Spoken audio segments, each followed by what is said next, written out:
বিশ্রাম।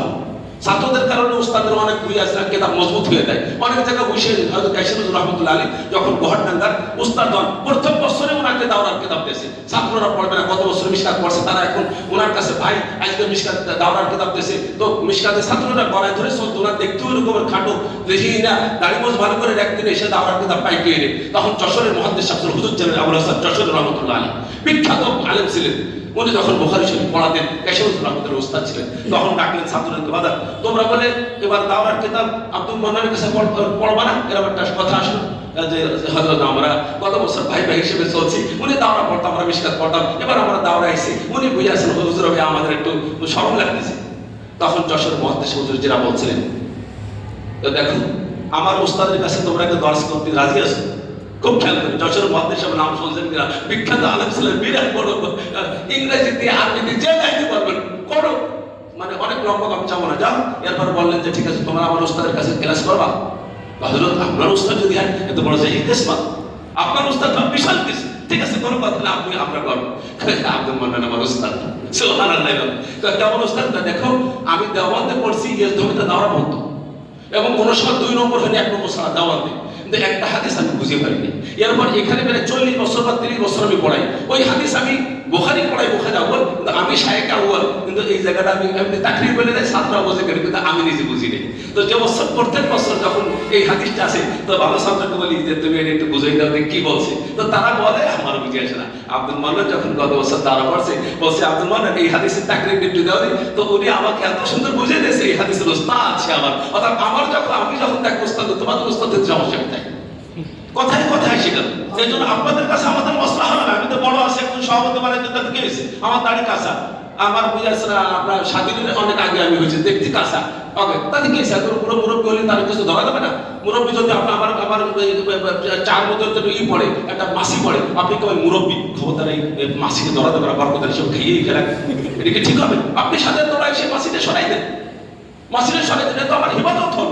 অর্থাৎ আমার যদি কোনো সমস্যা, আপনি তো ওখানে বসে, এটা তো কাজ হবে না, ওটা আমার করতেই হবে। তখন আপনি আসল মসজিদ, আপনি আসল মহাব্বত করেন, এটা ধরা যাবে। কিন্তু দেখি উনি বাড়াইছে, দেখি টার্গেট দেখি কি করে, এবার দেখবানি বারবার তো হয়েছে বাংছে, এবার তো তাই হবে, টার্গেট করে কাজ আর হইতো না। কাজ আপনারই করতে হবে। আর জেনে রাখেন, যে যত খেদমত করে নামে সভাপতি না, সেই আসল সভাপতি।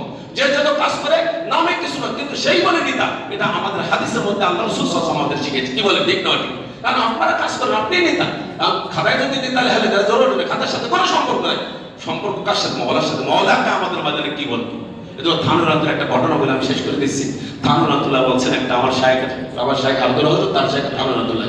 থানুর আব্দুল্লাহ বলছেন একবার বাদশা চুল কাটবে, তো বাদশা চুল কাটার পরে বুঝে আসছে না, তো বাদশা নাফিদরে ডাকছে, নাফিদ নাই বাসায়, তো নাফিদ শুনছে তো বাদশা চুল কাটবে, তো তাতে গেছে, দেখো বাদশা ঘুমাইছে, ঘুমন্ত অবস্থায় বাদশা চুল কেটে দিয়েছে। এখন নাফিদ তো বুঝে আসছে না, বাদশাকে দেখলে আমার চুল কে কাটছে, অমুক নাফিদই কাটছে। হাই হাই, এত সুন্দর নাফিদ যে আমি ঘুমন্ত অবস্থায় চুল কাটবো, মোটেই টের পারলাম না। ঠিক আছে, এই পুরো রাষ্ট্রের মধ্যে নাফিদের সরদার হিসাবে ডিক্লেয়ার করলাম।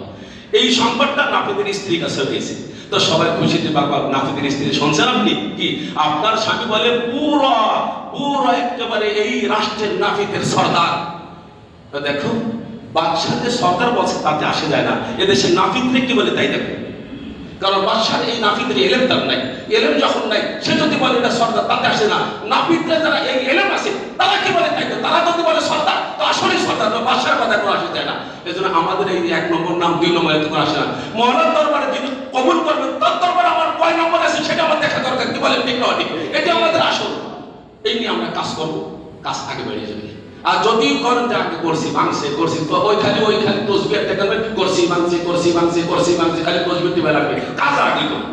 অনেক ছোট দ্বারাই বড় কাজ হয়ে যায়, আর অনেক বড় দ্বারাই ছোট কাজ হয় না। কি বলে ঠিক না ঠিক? ইখলাস যদি থাকে, ইখলাস খালি কর নাই, ইখলাসের বাপ জানি কোন সে, কোন সিগা, কোন ফেল, কোন বাস, কোন বাপ সব জানে, কিন্তু ইখলাস ভিতরে নাই। এই জন্য ইখলাসের ভিতরে যদি আমরা একটা নর্মাল মানে দেখেন, আজকে দেখলাম আহলুল হাওয়া ওখানে যে পরামর্শ করছে, আমি এটা একটা আপত্তি করছি, আমার জানা ছিল না। বলে ঠিক আছে না, আমভাবে আমরা বসি, আপনারা কিছু মাইন্ড করেন না। আমার যে মেজাজ আর কি, আমরা বসি সবাই মিলি। আমি জামিয়ার দিনে মতিঝিল মাদ্রাসার যে মুহতামিম ছিল, বুঝে আসলাম উনি অসুস্থতায় সেরে দিয়েছেন, বলে মুহতামিম কি হবে? আমার কয়েকজন নাম তারা ক্যান্ডিডেট আমাদের সম্ভব, আমাদের পারি। আমার শ্বশুর কাশিম রহমতুল্লাহ যখন মুহতামিম বানায় 14 দিন পর ওনার আব্বা আব্বাস ছিলেন খুব বন্ধু। আমার কাইসার হুজুর রহমতুল্লাহ আমাদেরও সেরকম আপনি জানতাম, আমরা এক মানে পুরো মানে রক্ত সম্পর্ক আমরা এটা জানতাম। আমাদের মাহমুদ ভাই বলছেন যে আমাদের যে শামসুল ফরিদপুর আপন দাদা কিনা আমরা জানতাম যে আপনি দাদা, এরকম সম্পর্ক ওনাদের সাথে।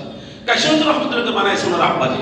এবং বাংলাদেশের কিন্তু উনি সিগনেচার করেন, কারণ মোহতাব হওয়ার যোগ্য না, মোহতাব হওয়ার যোগ্য না, উনি মোটে সিগনেচার করেনি, উনি মোটে সিগনেচার করেনি না। এরকম অনেক পরে যে উনি সিগনেচারটা করছে, অথচ উনি যে সিগনেচার করছে ওই মাদ্রাসা ওই সময় উন্নত হয়েছে এলেমে আমলে, তারপরে ওই উন্নতি আর হয়নি।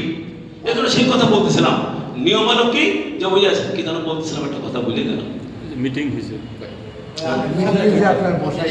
পরে উনি মারা গেল। আমি বললাম এটা হবে না, এটা হবে না, অমুকটা আমি এর মধ্যে নেই, কারণ আমি আমাদের মোহতাব সাহেব মোহতামের যোগ্যতা নেই। পরে লাস্ট বলে না হতেই হয়, তখন আমি বললাম ঠিক আছে একটা করো। পুরো উস্তাদ কয়জন 32 জন তখন মিটিং ছিল, 32 জনের মধ্যে সবাই ক্যান্ডিডেট। যদি কারি সাহেবেরও যখন ভোটাভুটি করবেন, কারি সাহেবেরও যদি ভোট দেয় আর সবাই যদি আপনারা মাইনে কাজ করে কাজ আগে বেড়ে দেবে, সবাই রাজি আছেন কেন সেটা বলে। তখন বলছে 32 জন ভোট, 32টা ভোট আর 32 জন ক্যান্ডিডেট, সবাই ক্যান্ডিডেট। পরে ভোটাভুটি শুরু হয়ে গেল। ভোটাভুটি শুরু হয়ে দেখেন দিন তো তেমন বলা পারছে। এই মসজিদের ইখতিলাফ কতবার যে ভাঙন উত্থান পতন হয়েছে মসজিদের মাদ্রাসা জামিদের কল্পনা করা যায় না। যখন হয়েছে 27 করতে স্বামী গোলাগার, আর ওই নায়েব মোহতাব সাহেব সে পাইছে 2 ভোট, আর আগের যে মোহতাব সেও দাঁড়াইছে সে পাইছে 1 ভোট, আর সাইকুলের পাইছে 2 ভোট। এখন মাদ্রাসা এমন হয়েছে আমি যদি শুয়ে বলি তো সবাই শুয়ে বলবে, এবং আমি যদি কাইতে বলি সবাই, মানে যা বলবো কোনো ইখতিলাফ নেই। আমার যারা বিরোধী ছিল তার সব থেকে সে আমার কাছে বলছে হুজুর একবার আমি আমার মেয়ে দেখতে আইছে এই অবস্থার মধ্যে এখন আমি খানা পাকানে কি করা যায়, আমি রয়্যালের থেকে 2 হাত ভরিয়া খানা নিয়ে আমার নিজের টাকা, অথচ সে আমার ওই সময় আমার বিরোধিতা করছে। আমি জানি এরপর বছর এখন হয়েছে তো বিয়ে পড়ায় দাও তুলে নেবে 1 লাখ টাকা, আমি 1 লাখ টাকা দিয়ে দিচ্ছি। সে এখন বলছে হুজুর আপনি মোহতাম আপনি মাঝে মাঝে দুর্বল লাগে, আমি তো ওই মোহতাম করার অভ্যাস নেই। আমি বলবো এটা পাবো হুজুর, এই ঘৃণিত কথা কোনোদিন বলবে না যে আমার শত্রু ছিল, আপনি এইভাবে কাজ করলে কাজটা আগে হয়ে যাবে। কিন্তু যদি মনে করেন আমি পাইছি আর ছাড়বো না, এটার দ্বারা কাজ হবে না। আপনারা আমভাবে সব বসিয়া যাকে আপনার মানবো সবাই মানবো, নর্মাল এখন তাদের দিনের কাজ এখন বাইরে নিয়ে হয়, কিন্তু সমস্যা তো এইটা আমার